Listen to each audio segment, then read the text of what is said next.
առաջին թանգարանը, որ այցելեցինք, Կապի թանգարանն էր։ Թանգարանը գտնվում է Երևանի Ազատության պողոտա 24/1 հասցեում։ Քոլեջից թանգարան հասնելու համար նստեցինք մեր մոտ գտնվող կանգառից 24 համարի ավտոբուսը եւ գնացինք ուղիղ թանգարանի մոտ գտնվող կանգառ։ Իսկ հրապարակից թանգարան հասնելու համար կարող եք մոտակա կանգառներից նստել 1, 43, 46, 99, 16 համարի ավտոբուսները, որոնք նույնպես գնում են հենց թանգարանի մոտակա կանգառ։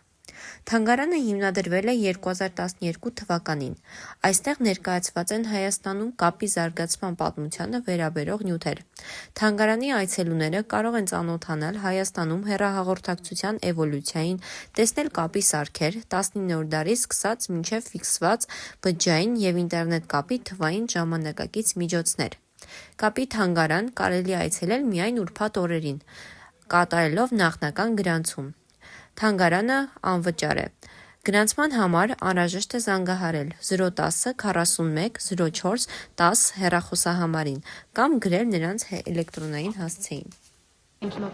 կապի թանգարանում ենք, կարելի ասել համարյա, այդ ընդունարանում ենք, ու ուզում եմ ասեմ, որ թիմի աշխատակիցները շատ բարեհամբույր են, որտեղ մենք եկանք ու քիչ շիվարած կանգնացինք, չգիտենք ինչ ուր գնանք իշխանենք,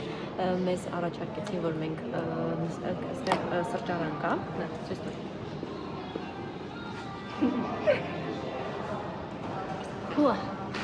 Մեզ առաջարկեցին, որ մենք անք այստեղ նստենք հանգիստ, ես մտածում եմ, որ ավենց շրջան վերցնեմ չեն կարող, բայց կարող ենք։ Դե սպասում ենք մեր գիտին։ Ինչ ամես համարների միշերի տակ պահված ամեն մեկի հեռախոսահամարը, որպեսզի կանոնի չնշի։ Դա ձեր զանգն է։ Օպերատորը ինչ անում, սա հանում է, միացնում է համապատասխան ընտրենք էսա ձեր լույսը, ստեղ ամիացնում կապնում է ձեր հետ։ Կապնում է ձեր հետ, այսպես մի հատ քրեստիկի վրա, դատարկ, գրանցում է բոլոր տվյալները, որոնք դուք ուզում եք, այսինքն դիմացինի հեռախոսահամարը, ձեր հեռախոսահամարը, րոպեների քանակը, անուն, ազգանուն եւ այլն, սա բիլինգն է այսօրվա։ Ուրեմն ստեղծում է այդ թուղթը եւ ասում է սպասեք, մենք ձեզ կկապենք ձեր ուզած համարի հետ։ Դուք անջատում եք հեռախոսը, սպասում եք տանը նստած, այդ կարող է լինի 10 րոպե, կարող է լինի, չգիտեմ, ժամեր, կախված է գծերի առկայությունից, ազատ լինելուց եւ այլն։ Մի խոսքով ինքը այստեղից ենթադրենք Մոսկվա եք ուզում, Մոսկվայով կապերով պայմանավորված ինքը պատրաստում է կապուղին, երբ որ Մոսկվան արդեն պատրաստ է պատասխանում է, ինքը ձեր տուն հետադարձ զանգ է թողնում, մի քիչ ուրիշ ձևի զանգ, ասենք զնգ այդ զանգ, որ տարբերի, որ դուք հասկանաք, որ ձեր բանն է, միջազգային հեռախոսակապն է, դուք բարձրացնում եք խոսափողը, ձեզ ասում են, որ ձեր կապը պատրաստ է, կարող եք զրուցել, զրուցում եք, երբ որ ասենք 5 րոպե եք պատվիրել կամ 3 րոպե եք պատվիրել, 30 վայրկյան առաջ ինքը գծում հայտնվում է օպերատորը մեր, ասում է, որ ձեր ժամանակը սպառվում է, եթե ցանկանում եք ոչ վերջացնում եք կամ ավելացնում եք րոպեների քանակը, ինքը նշում է, որ ավելացրել եք, դրանով գումարն է ձևավորվում ձեր վճարի։ Մի խոսքով սա է աշխատանքի սկզբունքը այդ միջքաղաքային հեռախոսակապի կայանի, հիմա հասկացաք տարբերությունը ինչքան մեծ է այսօրվա ու այն ժամանակվա։ Դեռ ոչ մեկին չի զանգում, ոչ մի սա մենակ շարժիչներն են աշխատում։ Հիմա եթե փորձենք զանգել դիվերսիոներին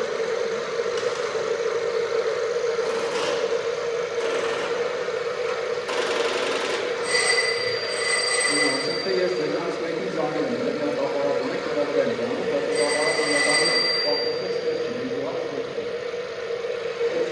շատ հաղորդակացի, որ համար հավատացի չկրդի հիմա ես հետ տերեցի, ինքը բերեց ամբողջի իրար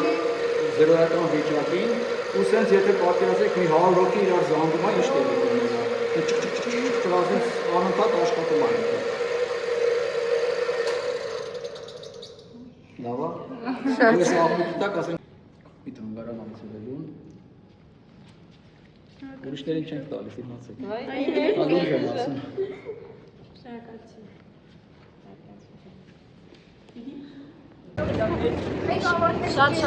Շատ հետաքրքիր է, գիտը շատ բարեհամբույր թանգարան էր, բայց գլուխս պայթում է, այսօր մեր հետաքրքիր բաներ են ստացան, սակայն պատմության թանգարանը նույնը չեն կարող ստանալ։ Դες չենք ստանա, բայց շատ լավն է, գիտը շատ լավ ինֆորմացիան մեզ տվեց, հետաքրքիր շատ պատմեց, այդտեղ հետաքրքիր բաներ արեցին, ու վերջում այս ստիկերները տվեց, ու ասաց, որ ամեն մեկին չի տալի ստիկերները։ Մենք յուրահատուկ ենք։ Երեխեքն են կուզեի հիմա Փարիզում լինեինք։ Հա, իրոք, Լուվրը կտենայինք։ Երեխեք հեսա։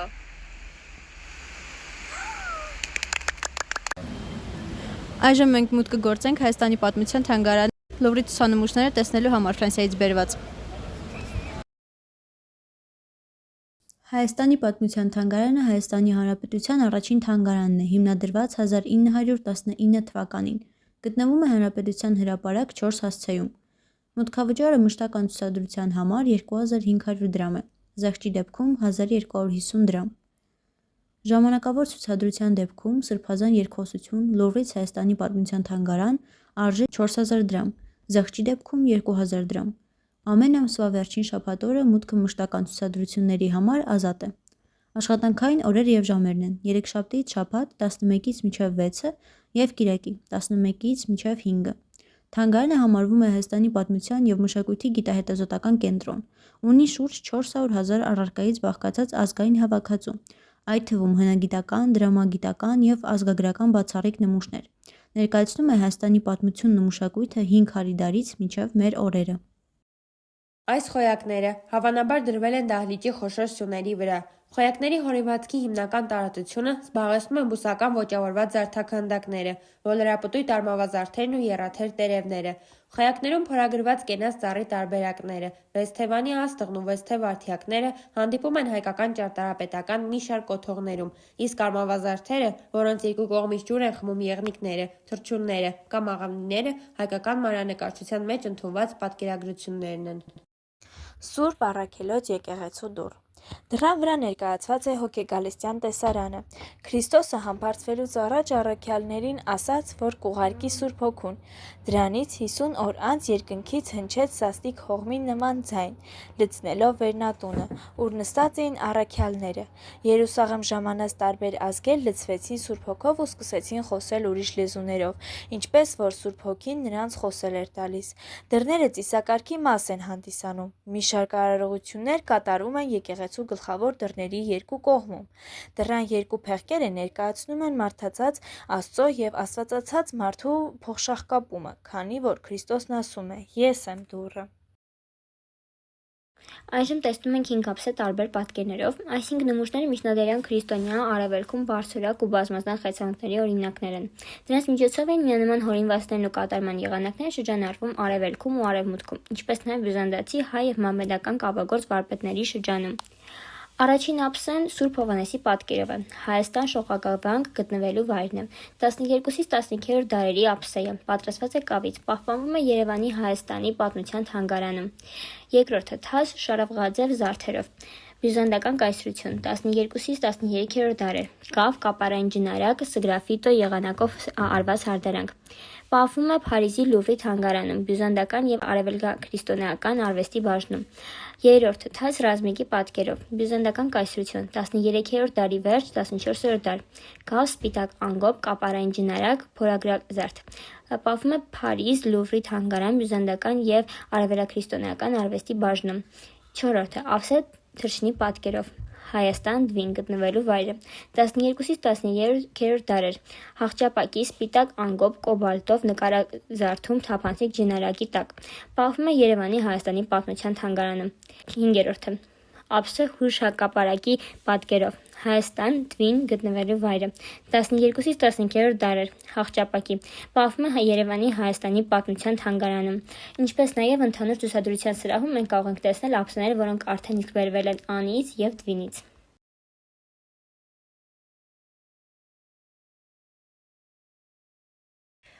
Այժմ մենք տեսնում ենք Հակոբոս Տյառնի եղբոր Մասանց պահարանը։ Մասանց պահարանի վերին փեղկի վրա կամարակապ երկնային Երուսաղեմի ետնախորքին պատկերված է Սուրբը, աջ ձեռքին Սուրբ Գիրքը, իսկ ձախում խաչ, երկու կողմերում եղբայր Տյառն գրությունն է։ Հակոբոսը Տյառն եղբոր է կոչվել Սուրբ Մարիամի նշանածի, Սուրբ Հովսեփի որդին լինելու և Հիսուսին իբրև եղբայր ընդունելու համար։ Եկեղեցական արարողակարգում իրենց ուրույն տեղը ունեն հայկական և համաքրիստոնեական սրբերի և սրբությունների մասունքներով Մասանց պահարանները։ Մասանց պահարանները տեղադրվում են խորանում։ Խաչքարը հայ ինքնության ամենաբնութագրական խորհրդանիշներից է։ Այն աշխարհի կողմերի հատուկ կողմնորոշումով բացօթյա կանգնած ուղղաձիգ սալ է, որի արևմտահայաց կողմը զբաղեցնում է քանդակազարդ խաչը՝ բուսական, երկրաչափական, կենդանի ու թռչունների, երբեմն էլ մարդկանց պատկերների ուղեկցությամբ։ Խաչքարային հորինվածքի կառուցվածքը պայմանավորված է ձգված համամասնություններով, սալով և հորինվածքի կենտրոնական առանցքը կազմող քառաթև խաչով, և ըստ խաչքարային արձանագրություններում խաչին տրված բնութագրերի, այդ հորինվածքում խաչը նախ և առաջ համընկնում էր որպես համընդհանուր միջնորդ հավատացյալի և Աստծո միջև։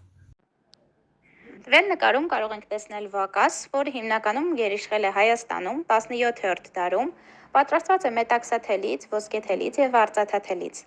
Երևանի պատմության թանգարանում է գտնվում այս բայի դրությամբ։ Վակասը ծիսական հանդերձանքի մաս է, որն անշարժ ամրացվում է շուրջառին։ Այն խորհրդանշում է քաղցր լուծը և գառան տեսքով մոլորյալ մարդկությանը,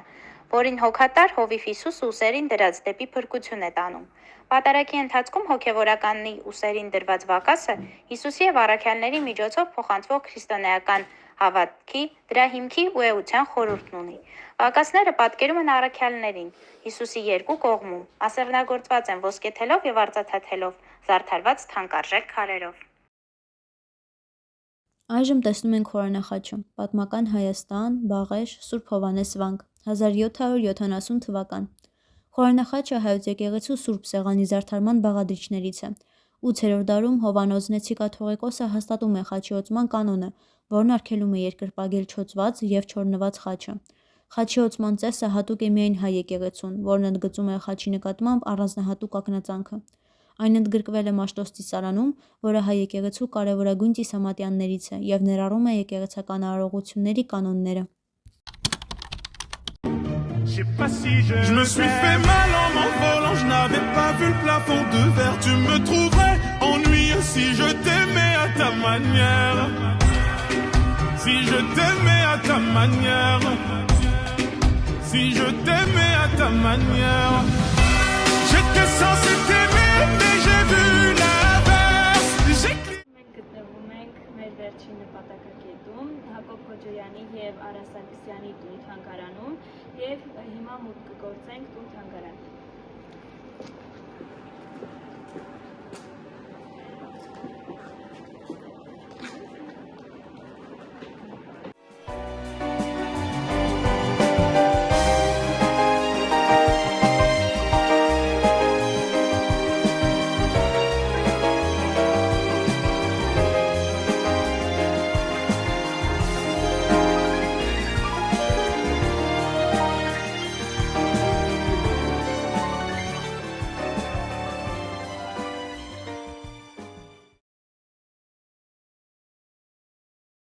Արա Սարգսյանը ծնվել է 1902 թվականի ապրիլի 7-ին Պոլսից ոչ հեռու գտնվող Մաքրի գյուղում Միհրան և Կատարինե Սարգսյանների ընտանիքում։ Նախնական կրթությունը ստացել է տեղի Տատյան ուսումնարանում, այնուհետև 1914 թվականին, երբ ընտանիքը տեղափոխվել է Պոլսի Բերա թաղամաս, ուսումը շարունակել է Եսայան սանոց վարժարանում։ Արայի հորեղբայրը Սարգիս Սարգսյանը Կոստանդնուպոլսի հայտնի ճարտարապետներից է եղել և նրա խորհրդով Արան խորացել է արվեստի մեջ։ Առաջին համաշխարհային պատերազմի տարիներին Արան թողել է ուսումն ու սկսել զբաղվել պատահական աշխատանքով՝ գոյության միջոցներ վաստակելու նպատակով։ Նա զբաղվել է գրագրությամբ, գծագրությամբ, անգամ աշխատել է որպես էլեկտրիկ։ Պատերազմից հետո նա սովորել է նախ Կոստանդնուպոլսի գեղարվեստի վարժարանում 1919-ից 1921 թվականներին, որտեղ հանդես է եկել ինքնուրույն դիմաքանդակներով, հայկական կոտորածների և Առաջին համաշխարհային պատերազմի ազդեցությամբ, ողբերգական թեմաներ պատկերող կոմպոզիցիաներով։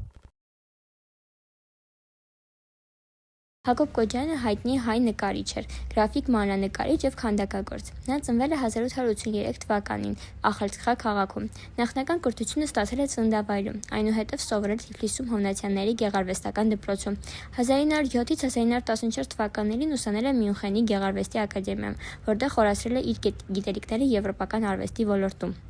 Նա հատկապես հայտնի էր իր համագործակցությամբ ճարտարապետ Ալեքսանդր Թամանյանի հետ։ Նրանք միասին 1922 թվականին ստեղծել են Հայաստանի Հանրապետության պետական զինանշանը։ Կոջյանը հեղինակել է բազմաթիվ նկարներ, պաստառներ, գրաֆիկական աշխատանքներ եւ գրքերի նորազարդումներ։ Նրա արվեստը խորապես ազգային է, արտահայտում է հայկական բնության, ժողովրդի ու պատմության ոգին։ Հակոբ Կոջյանը մահացել է 1959 թվականին։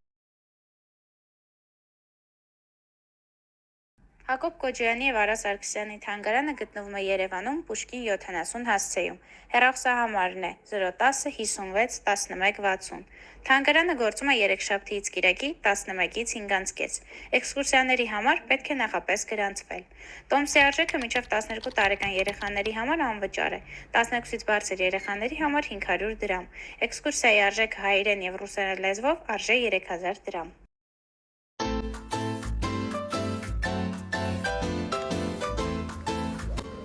Իդիոմ, գնում ենք։ Կապի թանգարան։ Բայց հետո 631-ի Սոված ենք, բայց հիմա գնանք հաց ուտենք նոր էլի։ Գնացինք։ մենք գտնվում ենք Կոմիտաս 38 հասցեում, որից հետո 49 համարի ավտոբուսով ուղևորվելու ենք դեպի Քանի օր եկել է վազում ենք։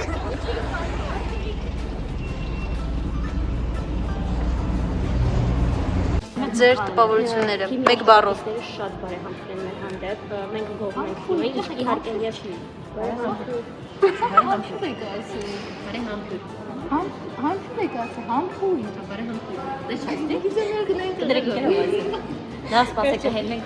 Այս դու խոսում։ Ես ռեկլամ եմ անում։ Ես արել եմ։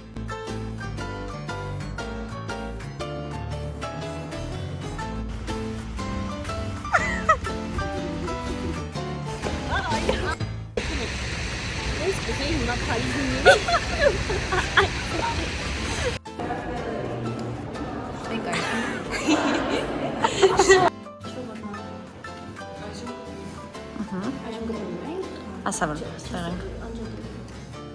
Պահպանվել է 36 համարը միայն։ Երկու հատուր է նորցած։ Ոնց ասեմ, մենավ արջը ողոտ։ Արա լուրջ, այսի կգցես մեջը։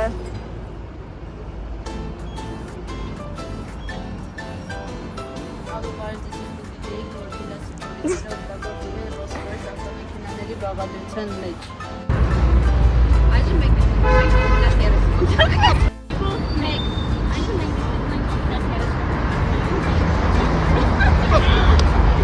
Ա